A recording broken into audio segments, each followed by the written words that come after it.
My name is Chloe, and I've been a flight attendant for about 3 years now. It's mostly good. You meet all sorts of people, see bits of the world, even if it's just the airport hotel. But some days, some flights, they stick with you for all the wrong reasons. This was one of those. It was a morning flight, a fairly short hop, maybe 2 hours, from Chicago to New York. The kind that's usually straightforward.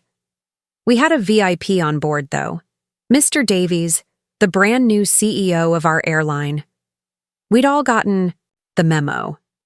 He was a turnaround guy, brought in to shake things up. The email had a list of his preferences, his usual seat, 1A, of course, and a note to ensure exemplary service. We were all a bit on edge. You always are with the big bosses, but a new one with a reputation for being tough, extra jitters. Linda was our purser, the head flight attendant. She was wonderful. 25 years with the airline, knew everything, calm as a cucumber even when things went sideways. She had this warm, motherly way about her, always made sure the younger crew like me felt supported. She was taking care of first class naturally. Boarding went smoothly. Mr. Davies was already in his seat when I did my pre-flight checks. He was a man in his late 50s, sharp suit, sharp eyes that didn't seem to miss a thing. He nodded curtly when Linda greeted him, then went back to his tablet. He didn't look like a monster, just intense. Like he was constantly calculating something. Once we were in the air, Linda started the first-class service. It was a breakfast flight.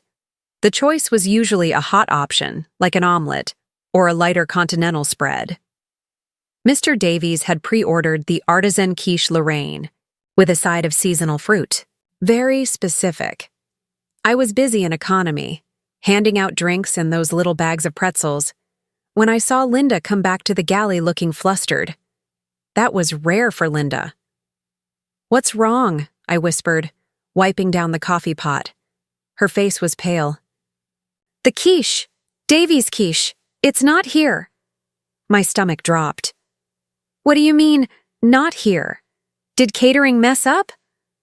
"Looks like it," she said, her voice tight. "They loaded the smoked salmon frittatas, but no quiche. I've checked every compartment. It's just not on the plane." This was bad. Very bad. For any first-class passenger, it's an annoyance. For the new CEO with a reputation, it felt like a disaster waiting to happen. "What are you going to do?" I asked, feeling a knot of dread form in my own stomach. "I'm going to apologize, explain the situation, and offer him the frittata or anything else we have." "It's all I can do," Linda said, trying to sound composed, but I could see the worry in her eyes. She took a deep breath, smoothed her uniform, and went back out. I couldn't see Mr. Davies' face from where I was, but I saw Linda lean down, speaking softly. I saw her gesturing, probably explaining the options. It seemed to take a long time. Then she came back, her face even tighter. "Well?" I asked.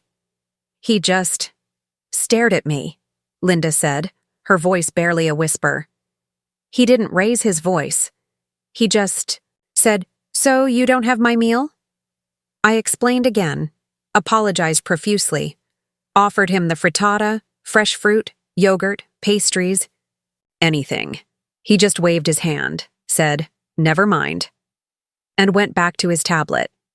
Never mind, from a CEO who expected exemplary service, didn't sound like, "It's okay." It sounded like a ticking time bomb. The rest of the flight was tense.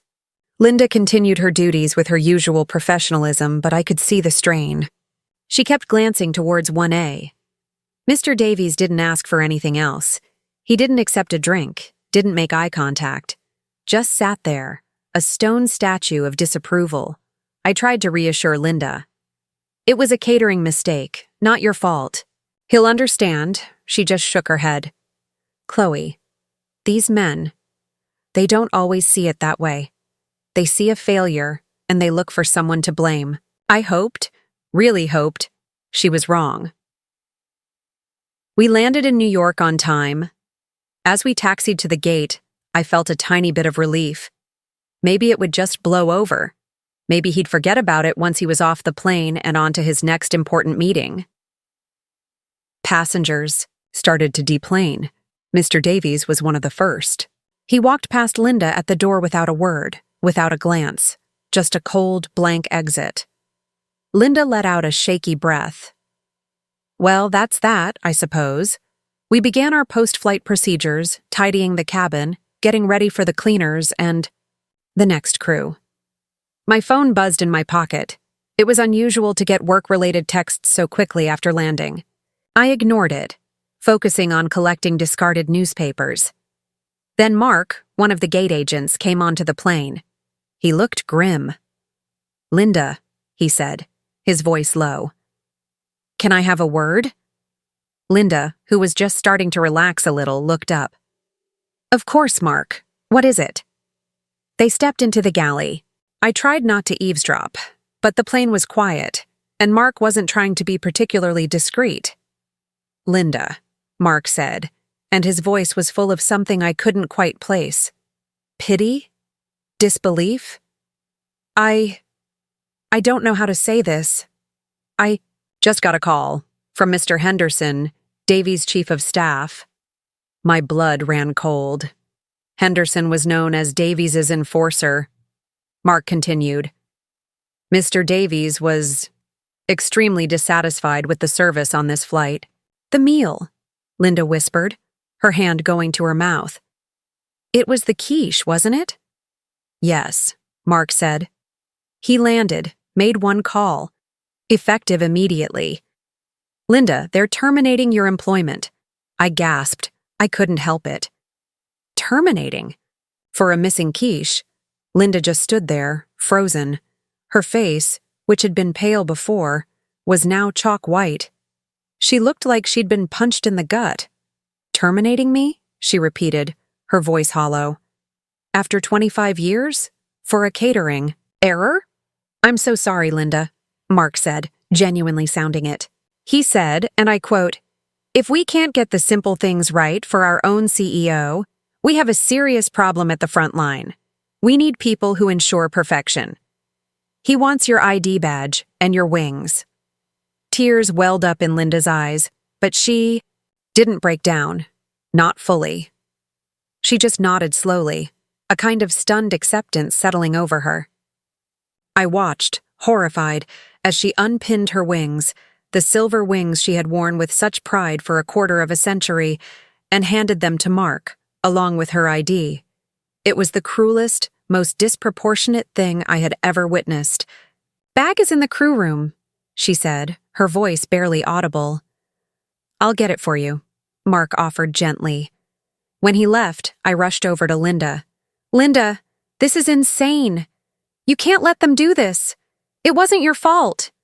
She looked at me, and there was such a profound sadness in her eyes it broke my heart. "Chloe, dear," she said, her voice trembling just a little. "Sometimes it doesn't matter whose fault it is. Sometimes someone just needs to be made an example of." She walked off that plane, head held as high as she could manage.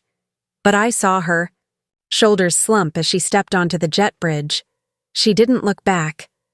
The rest of us were in shock. We finished our duties in a daze. The captain, when he heard, was furious. He made calls, argued, but the decision was already made. Mr. Davies, minutes after landing, had acted ruthlessly. I never saw Linda at work again. I heard she tried to fight it, but what can you do against a CEO determined to make a point? That day changed something in me. It wasn't just about a missing meal. It was about power, about how easily someone's life, their dedication, their years of service could be dismissed over something so trivial. It made the smiles we were forced to wear feel a little more brittle, our own job security a lot more fragile. And every time I see a VIP on the passenger list now, I can't help but remember Linda and the day a missing quiche cost a good woman her career. It just didn't feel right, and it still doesn't.